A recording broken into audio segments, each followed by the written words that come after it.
This is the Detroit Sports Podcast Network.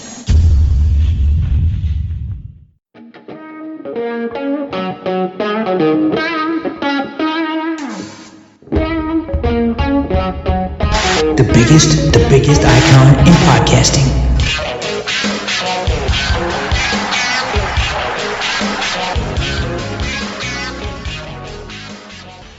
Welcome, everybody, to another episode of the DocNJock Wrestling Podcast. This is episode 129. I'm your host, Adam the Jock Strozinski. On today's episode, we are going to tell you the future of WWE 2K, what Cody Rhodes and AEW are filing for, and who's releasing a brand new podcast, as well as the future of WWE and their live event shows. Of course, we're going to take a look at the biggest topics and trends in the wrestling world, and doing it with me, as always, he's the one, he's the only, he's a very, very busy man, and he's very, very tired today.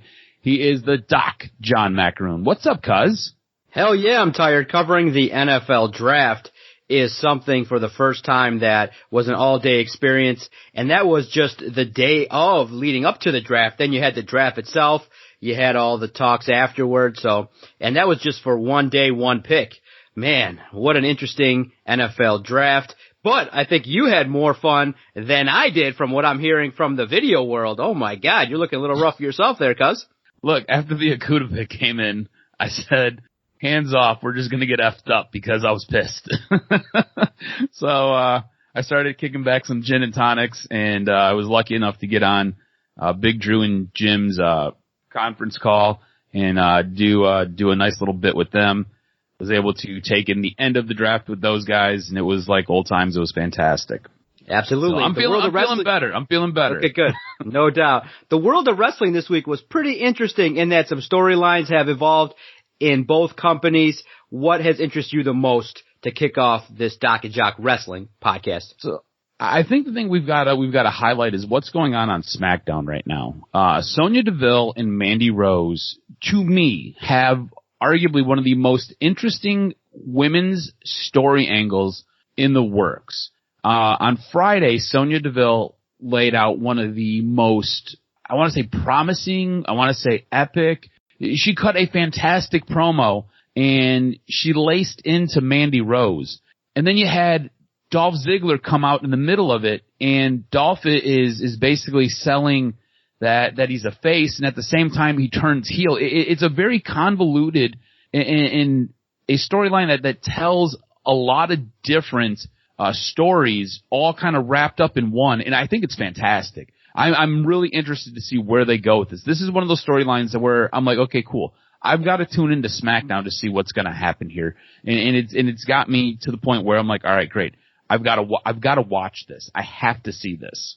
Absolutely. And I think one thing that will come about as a result of some of the talent purge is that now, heading into the new basically calendar year for professional wrestling, new people are going to get opportunities.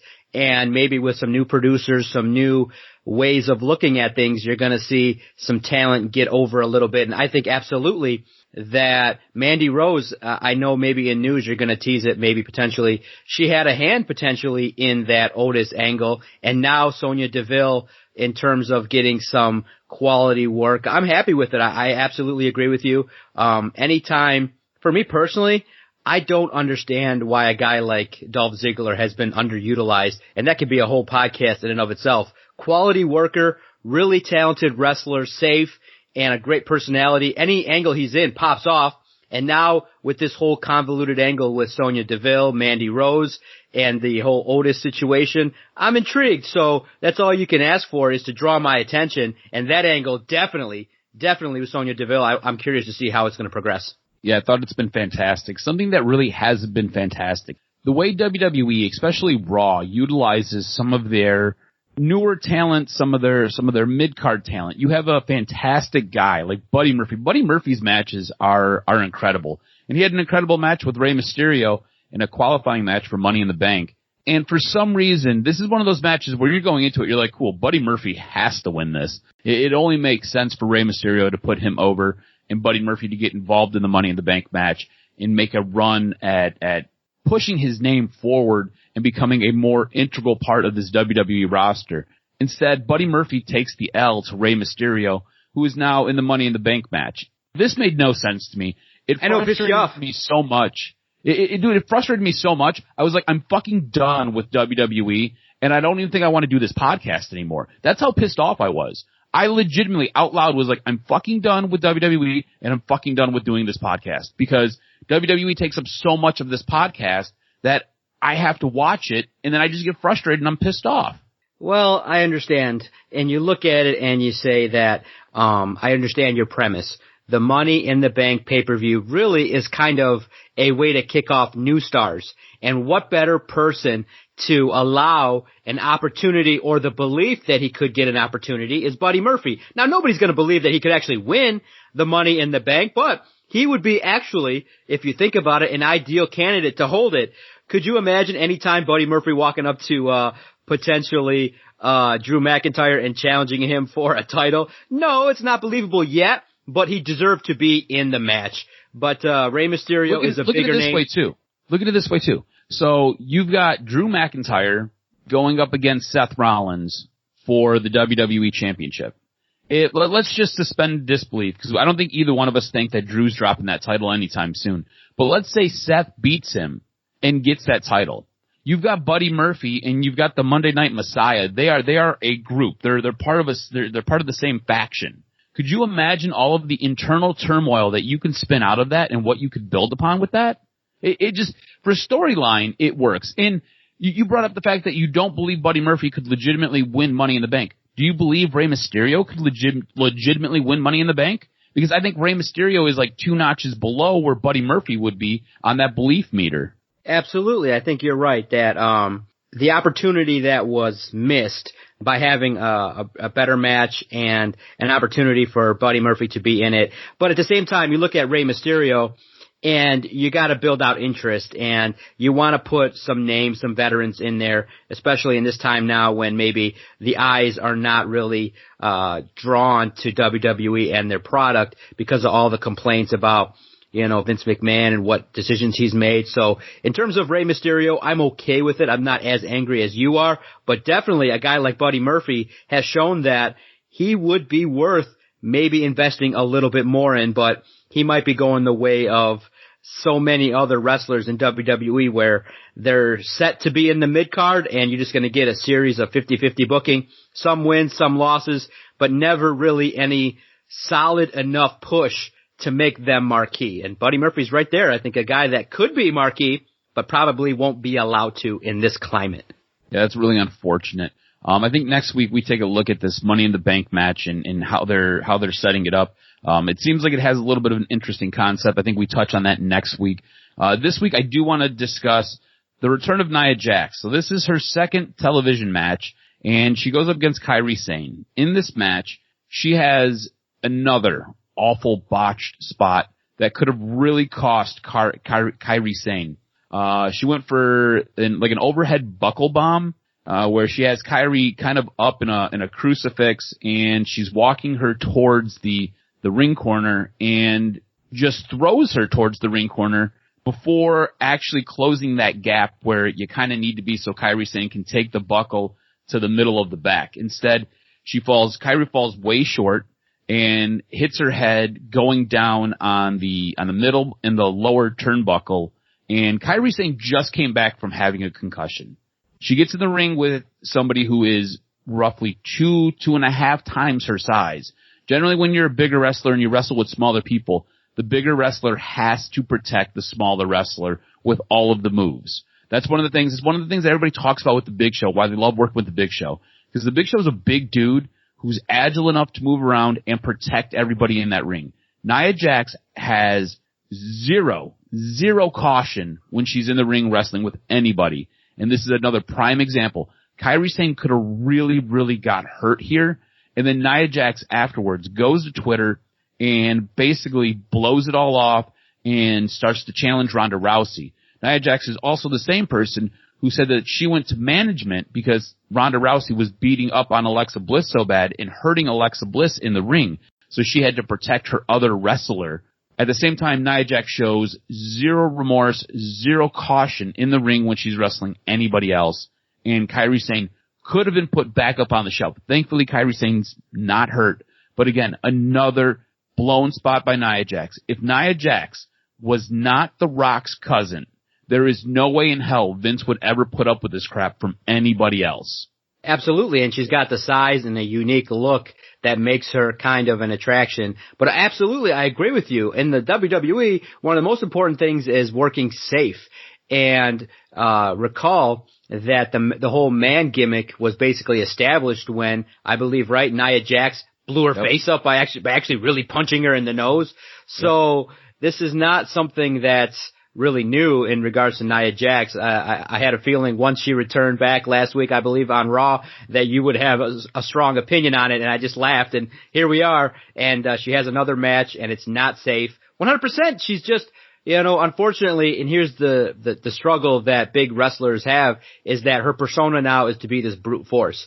And she's got to work, tough and snug, and there's this kind of respect that you get for working that way. But in this day and age, it's 2020, and especially with a Kairi Sane, someone that's been dealing with a health issue, you don't want to be knocking out talent like that, and especially because if you make one wrong move, you're not just putting somebody on the shelf for a couple of days, you potentially could put somebody on the shelf for months. And in WWE, it's not like, well, hey, you get to go take 9 months off and the checks will keep coming in. Oh, no. If you are not working and taking bumps for Mr. Vince McMahon, then he gives you a whopping 0. So that's why it's super important that Nia Jax has got to tone it down. Look, she's a big enough force on her own. She doesn't need to be roughing up the entire division. And look, I understand the whole Twitter gimmick of trying to promote yourself to try and get, if there's a chance to fight Ronda Rousey. But in my mind, you just got to start with square one. You got to be a better wrestler, period, hands down. You're absolutely right. I mean, botches happen, right? There was in the Charlotte match this week, Charlotte went for like a back elbow, and she legitimately caught the girl in the nose. Throws on the figure 4, and you could tell that the girl got hit pretty square. One of the girls who got called up from NXT, I don't remember her name off the top of my head, but she got hit pretty square because as Charlotte is putting her in a figure 4 and transitioning to the figure 8, the girl's selling her face, not selling her knee.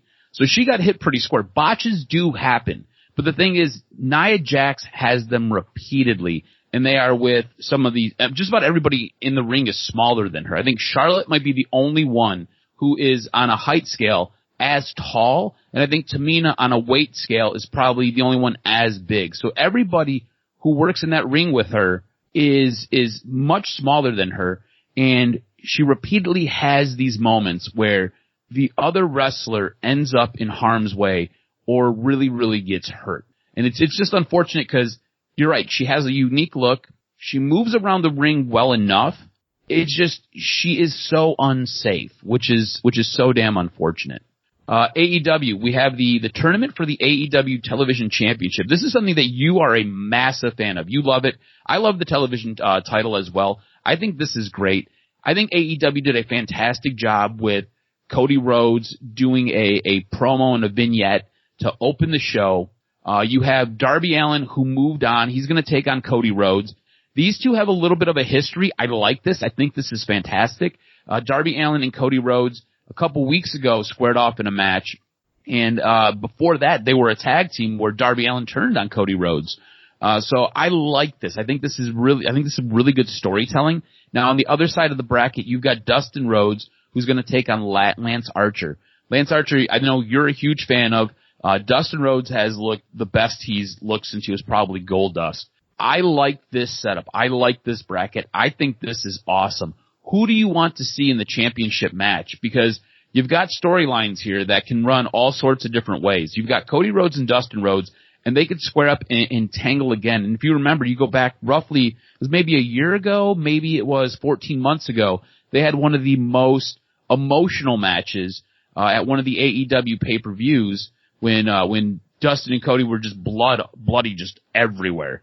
And then you've got Darby Allin could take on Dustin Rhodes. You know, he's already gone to war with Cody, or he could take on Lance Archer.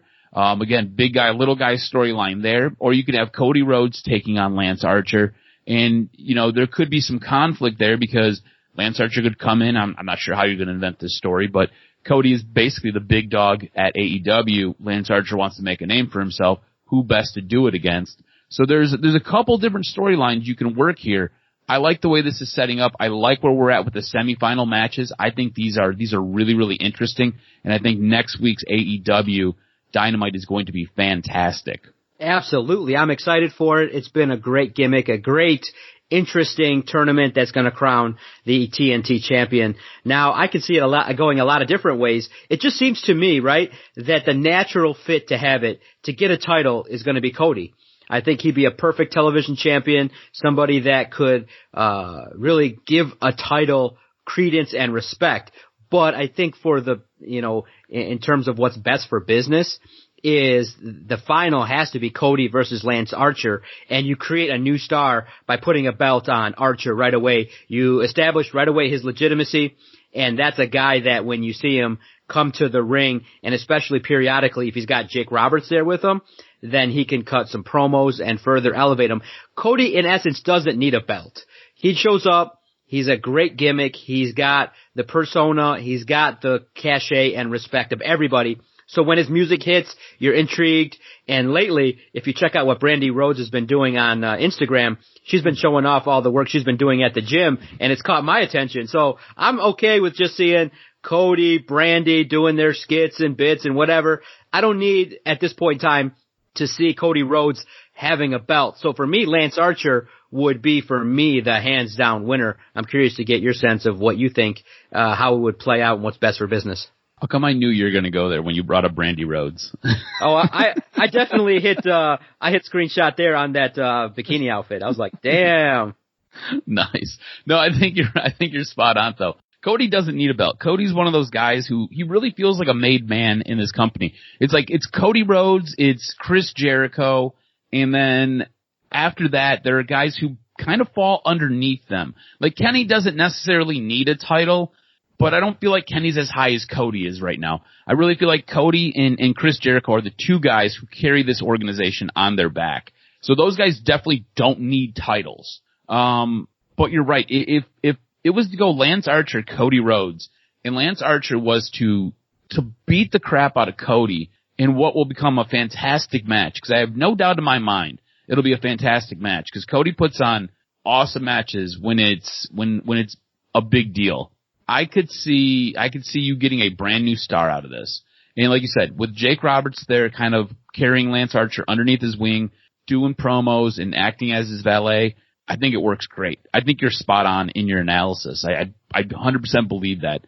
It'll be interesting to see what they end up doing though, because at some point, Darby Allin's a big star at this point. He feels like he's a guy who's on the verge of becoming a big star. At some point, Darby Allin has to start getting big credible wins against big credible opponents.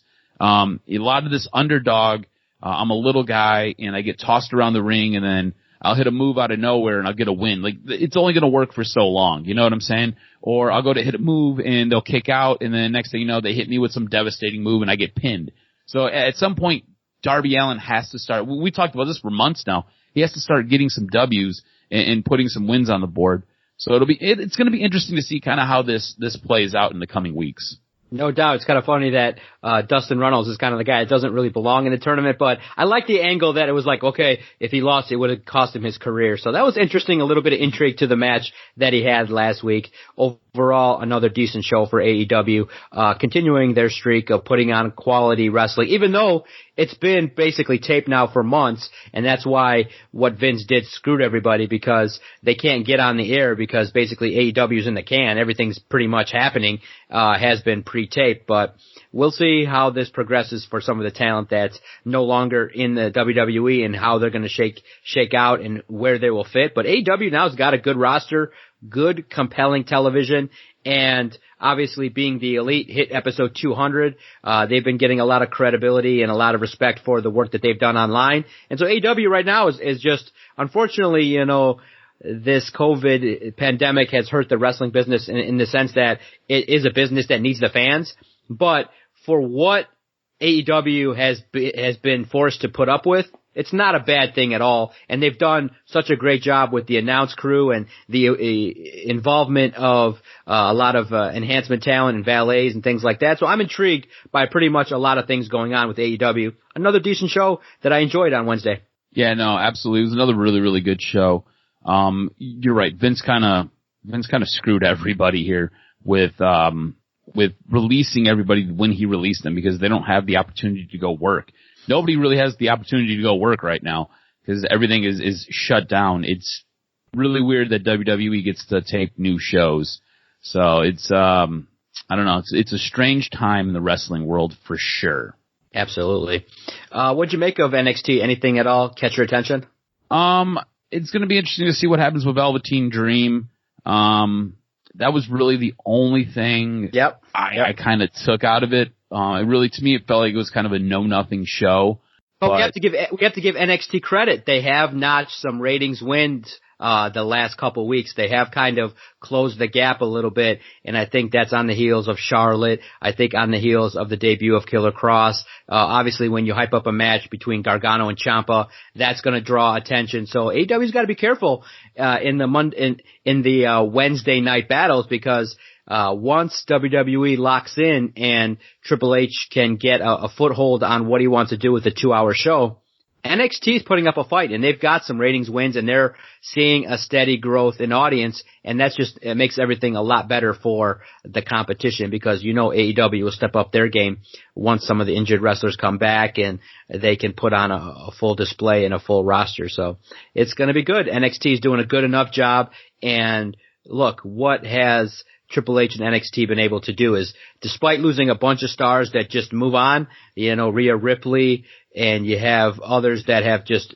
constantly been through NXT, there's just a next wave of 5 or 6 people constantly that when they get their attention, they get their shine in NXT, they are able to deliver and they just create stars at a high clip. It's just unfortunate that basically you get your training in NXT, you become a star, you get over, your big dream is to get onto the main roster, but in the end, the promotion to the main roster basically is the death of your career. It's a demotion for sure. It's a demotion, really. At the end of the day, if you're an NXT star and you look at, your dream should be to stay in NXT because you'll get attention, you'll get time. I mean, if you got a chance to see backstage, they did a watch along where you had Natalya and Beth Phoenix rewatching the Charlotte-Natalya match from back in 2014. And what was highlighted was, in that match, it was kind of thrown together real quick. It was Natalya and Charlotte. And in essence, in a match that didn't have no build, Triple H told them, you got all the time in the world, tell your story and go out there. And they're like, what? They're like, there's no time limit. He's like, no, just tell your story and you can go as short or as long as you need to go to tell your story. And that's what NXT can provide you. And I think that's designed that way to be markedly different. But unfortunately, when these characters get a bump up to the WWE, their characters take a nosedive. And just look at Tyler Breeze, a strong NXT character, goes to WWE. Now, basically, he's a gym owner and he's not doing much. No, you're spot on. It's great. Weird watching a lot. It's weird watching a lot of these guys who like I'm nervous about Velveteen Dream, right? He has a great gimmick. Well, what happens when he gets called up and goes to the main roster? How does Vince crush that? Exactly. It's just because sometimes Vince doesn't see the vision and doesn't really get it because he's a little bit old school. He's a little bit out of touch in reality here. Well, because you know what's going to happen. Velveteen Dream will have a grand debut on SmackDown, and then Braun Strowman will throw him to a table and call him a bitch, and then his character will die in 5 seconds. Yeah, he'll be done. No, that's it. It's like a guy like Bray Wyatt, right? Like Bray Wyatt is a great character who has died, resurrected himself again, and is now kind of in this weird limbo where you're not quite sure where he's going or what he's going to do. You know he's got a match with Braun Strowman, but you don't really know. You don't know how that's going to go. That can go one of two ways, and you're hoping it goes well. But at what expense? Now do you lose? Now does Braun Strowman lose? Because you're in a lose-lose situation here if you're WWE. You've got this Fiend character, and then you've got your monster. So one of them has to lose, right? Absolutely. Again, poor booking. Book yourself into a corner. Now, before we get to pro wrestling news and notes, I'm looking forward to seeing what's on the agenda, what you've tapped to be the most important news. I want to give a plug and a shout-out to the Dark Side of the Ring series. Tuesday nights, 10 o'clock p.m. on Vice. really is must watch if you're a fan of inside stories of professional wrestling. The Dino Bravo one was okay. I mean, it really didn't go too much in depth, but I recall you informing me of the whole Jimmy Snuka saga. They went in depth on that, and that was wild. Bro, he did that. No doubt, no doubt. Oh, He yeah. handled he did it, and they laid it out. So the Dark Side of the Ring, if you don't know, basically it takes some stories that maybe the higher ups in professional wrestling don't really want to shine the light on, behind the scenes stories of guys like Dino Bravo, Jimmy Snuka, guys like Nia Jax that have Dude, I watched the Nia Jax one. The Nia Jax one was wild. crazy. And I knew a lot about Nia Jax. Yeah. And it blew my mind because he's absolutely batshit crazy. And if you don't have Vice, they usually find a way to pump it up on YouTube the next day. Yes. So They put Dark him up on Side of YouTube. the Ring. Exactly. So that's where I've been seeing it as well to catch it. And then they got some I like it too because in the world of wrestling, another thing too to plug, Jim Cornette's batshit crazy. That guy can talk a mile a minute, and his podcast is fun to listen to because basically it's like him airing out the dirty laundry of all the things that he's wanted to say for years and just airs it out. Like he's talked about contracts, he's talked about his feud with Vince Russo, he's talked about the releases. He just goes a mile a minute, and he's got this old school feel. And I guess the way I put it with the Jim Cornette podcast is that he's inviting because he's so batshit crazy that you're wondering, like, what's this guy going to say? What's he willing to say? And he just talks a mile a minute, and he's got a good co-host that lobs him the stories that people want to know about. And so I would say my recommendation for some outside content in professional wrestling outside of the Doc and Jock podcast, Dark Side of the Ring and the Jim Cornette podcast definitely will get you by if you're if you're a little bit bored looking for some wrestling content. Cornette's fantastic. I love him. Absolutely. He is at his whole game. I don't give a fuck. Oh, it's great. Yeah, exactly. All right, cuz hit me with this week's professional wrestling news and notes. What made your list? So you teased it earlier when we were coming in talking about the Sonya Deville angle. That was all Mandy Rose. Mandy Rose talked to TV series Hub, and what she said was she was like, I was the one who pitched this to Vince McMahon and tried turning it into an on-screen angle. Her quote, Otis always was around in NXT and posting pics of me and talking about how he liked me. In a cute way, not a creepy way. This continued on, and I thought it would be great if it became a storyline, especially once Otis entered WrestleMania. I actually went to Vince McMahon myself and pitched the idea, and he loved it. Of course Vince would love it. Anything with cucks in it or anything where you got a big dude and a pretty girl, anything that's slightly weird and a little bit fetish like Vince likes because he's a weird man. Fightful.com reports that numerous people loudly went to bat for Sarah Logan, the former Riot Squad member and wife of Raw star Eric of the Viking Raiders. There was a big push by a number of people to help get her job back, and on Monday night, WWE almost used her again. They pulled the plug at the very last minute on the Ruby Riot segment with Liv Morgan. WWE has some major alterations to its schedules in recent weeks. However, SummerSlam is scheduled to emanate from TD Garden on August 23rd as scheduled, so we'll have to wait and see if the COVID-19 pandemic impacts that. According to WWE Chairman Vince McMahon, the lack of fans has nothing to do with the drop in ratings. In fact, it's Brock Lesnar's fault for not being WWE champion anymore. Per Vince in a conference call, as far as ratings are concerned, SmackDown has virtually been no change, very little. Raw has suffered, but not necessarily because of the environment. It's suffering because we bring a lot of new talent to Raw, and it takes a while to get new talent over. He's like, we no longer have Brock Lesnar, obviously, but we have a new champion and a lot of new performers coming in.